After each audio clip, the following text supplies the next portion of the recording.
Issue 36. This issue immediately starts out right in the middle of the action, with the freedom fighters traveling in a crazy dimension and then being faced with a menacing night creature.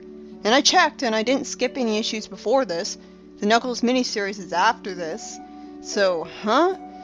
Oh, it turns out they aren't traveling in it yet, as Rotor explains that they're all looking at live pictures beamed to them from a camera he had sent into the Zone of Silence first. That was a confusing beginning then. It's revealed that when Sonic was traveling in negative reality, he wasn't in the Zone of Silence at all, but a different dimension from where King Acorn was.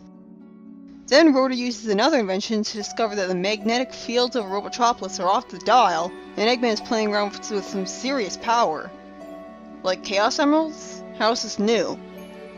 And because of his readings, Rotor suspects that whatever Eggman is doing is having an effect on the zone where King Acorn is in.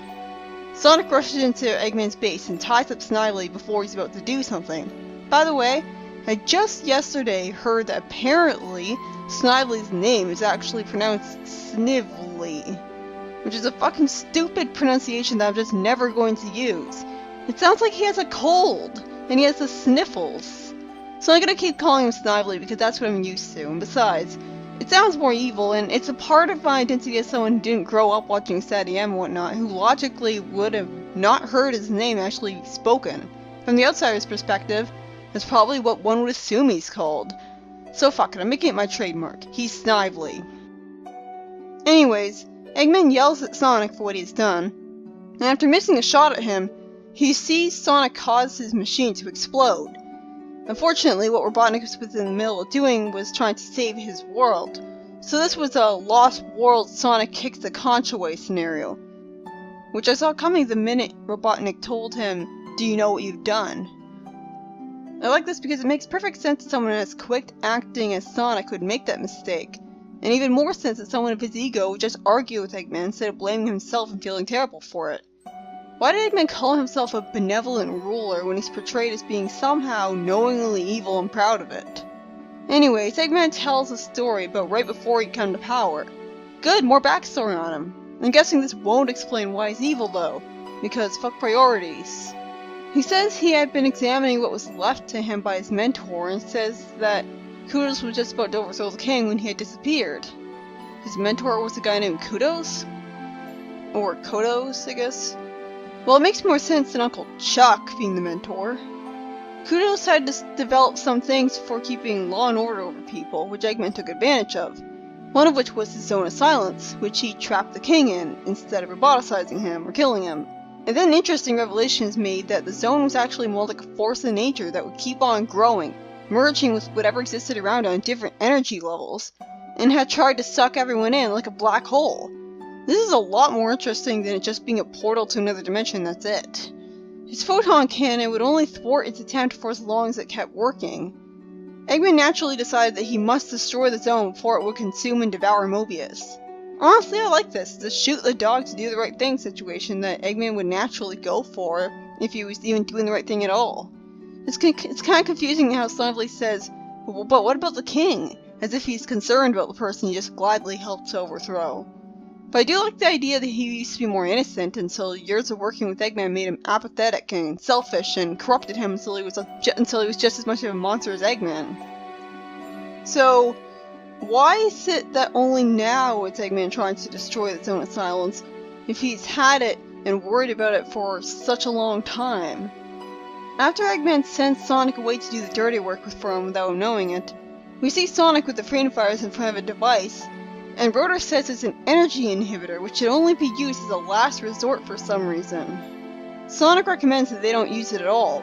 I guess he wants to try to be cautious for once after his impulsiveness caused the problem to happen, because otherwise this seems out of character for him. All the freedom fighters at once go into the Zone of Silence, because why not, and float around. Well, Nicole isn't with them, which makes sense because the last time she tried to do something like this, it was messing with her software in a way we'll never get to see now. I like how they have Sally point out that when you switch from walking to floating, it can feel jarringly disorienting. I like how they actually thought of that. The freedom fighters meet up with a giant knight telling them to surrender for some reason. And Sonic runs in a circle to create a tornado to destroy his troops, and Sally pushed him off his horse in an action girl moment to keep him from shooting at Sonic. Wait, I thought he was a giant. No, he's not. And this is gonna get her kidnapped, isn't it? He then knocks Sally out for not having the stomach to finish off her opponent, even though she didn't even get the chance to try. Why is that her fault? And then it's revealed he's King Acorn, who doesn't recognize who they are or who he is.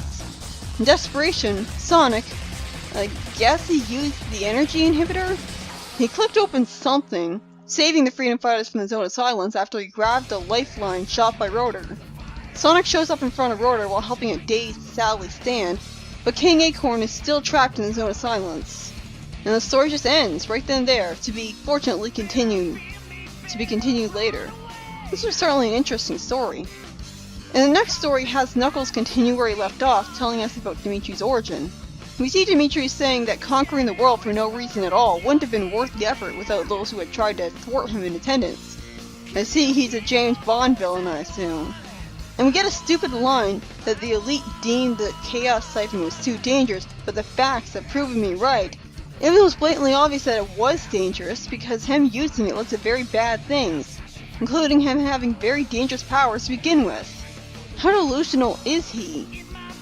Dimitri says happily that he's not the same person he was before, that he's an immortal living Chaos Emerald now. Interesting concept. Rather than being sad at what his brother said. He then says dismissively that people always think their superiors are mad. Yeah, right, because every office worker thinks that their boss is clinically insane. This guy really is delusional. And again, why would the Chaos Emeralds think they could get anything out of making him into this completely different, dangerous person? Dimitri brags that he had gotten some robots reprogrammed to make the civilians work for him. Okay, so there were robots in Echidnapolis. So why the hell didn't Dimitri just tell a robot to siphon energy from the Chaos Emeralds to avoid any risks himself in the first place? Plus, taking over a civilization with robots makes him more similar to Eggman, only he's magical and doesn't roboticize people. Makes him less unique. Dimitri then says that he'll use sails on the island to make it traverse the globe in inexplicable world domination efforts. Basically taking advantage of the fact that it's a floating island once again, to use it as a war machine. Although again, this is another thing Eggman basically tried to do before, so it makes him more similar to Eggman again. Dimitri brags that only the walls of his fortress, which were created with his power, can resist his might. And then his brother says, except for fire ants, and the wall collapses, freeing everyone who is chained to it because the ants have eaten into the tower's foundation, causing it to collapse. Okay, I think what happened was that Dimitri accidentally hit ants with his power while hitting the fortress with it because the ants were on the walls, which strengthened the ants to the point where they'd be able to munch through solid walls. That's pretty interesting. And it's sweet Dimitri's brother tried to help him escape from the collapsing fortress, showing that he still cares about him, even apologizing after he seems to disappear in a pink fog. What's he apologizing for? I guess he blamed himself for everything that happened. But seriously, disappears in a pink fog? What happened here? They realize that they owe their continued future to the ants, the humblest of God's creatures? What the fuck? Why the hell are they mentioning the Judeo-Abrahamic God as something fucking Sonic related? I could tell that this was a line that was written by someone who momentarily forgot they were written for the Sonic franchise. Because this is extremely out of place and takes you out of the story, dragging you back into harsh reality. Dimitri seems to get over blaming himself for his brother's inexplicable demise pretty fast, and say that nothing could have prevented it from happening. Aside from, forcing your brother to use a robot to absorb the Chaos Emeralds. He couldn't have known working on the Chaos Siphon with him would have led to all this, so that's not really his fault. And he couldn't have kept him from going to the Emerald. He didn't have the guts to try to imprison him or anything. The judge guy goes to the insane conclusion that science is completely to blame for what has happened. Yeah, science, and not Dimitri. Totally science. At least it does make perfect sense that a guy looking like this would be the kind of old-fashioned, science-hating old coot who would preach such nonsense. Especially after saying something as religious as God's creatures. It's because of this that they started having a guardian for the Emerald of the Island in the first place. That's another thing! Why the hell didn't they have it be guarded to begin with? Another thing that was to blame for Dimitri. Not science. Did the writer even recognize this? I like how Knuckles says that his ancestors couldn't bring themselves to deny society's achievements, and they're showing them using cars. So good, maybe people still use them. Only for Knuckles to say that they didn't use them. That they gathered examples of their ancient scientific culture and buried them in an underground city. Again, this is bullshit. How much and which technology was arbitrarily abandoned anyways? Did everyone give up their life-saving medical technology and air conditioning and indoor plumbing too? I can't imagine they would. I can understand a small minority of extremists going through with this, but logically the vast majority of the society would have refused to give up their modern conveniences and separated from the tribe using the buried flying cars that people would try to cause to be buried. They would be told to bury those cars and would instead fly away with them. I've heard of a race of advanced echidnas later on in the comic that would love technology, so this better be the explanation for them. Because no society ever would be able to have every single person and all at once agree to abandon technology. This is like an 80-year-old conservative's dream. Knuckles then realizes that Archimedes' headquarters might be that very same underground city where all that technology was abandoned. So finally something comes out of all that monologue about the past, as Knuckles' present goals moved along. The main story was written by just Ken Penders, while the Knuckles story was both Mike Kantarovich and Ken Penders. That's backwards. The main story was some pretty interesting lore and backstory explaining that the Zone of Silence's portal is more than just a portal, but also a black hole. And explaining that King Acorn naturally went insane from being forced to live in the Zone of Silence for so long. How is he getting his food and water and toilet paper? I can imagine a king used to being spoiled with luxury would take that pretty hard. But again, they failed to explain why the hell he just threw him into the Zone of Silence instead of outright killing him. Unless it just guessed that Snively's innocence back then was causing Robotnik to hold back for his sake.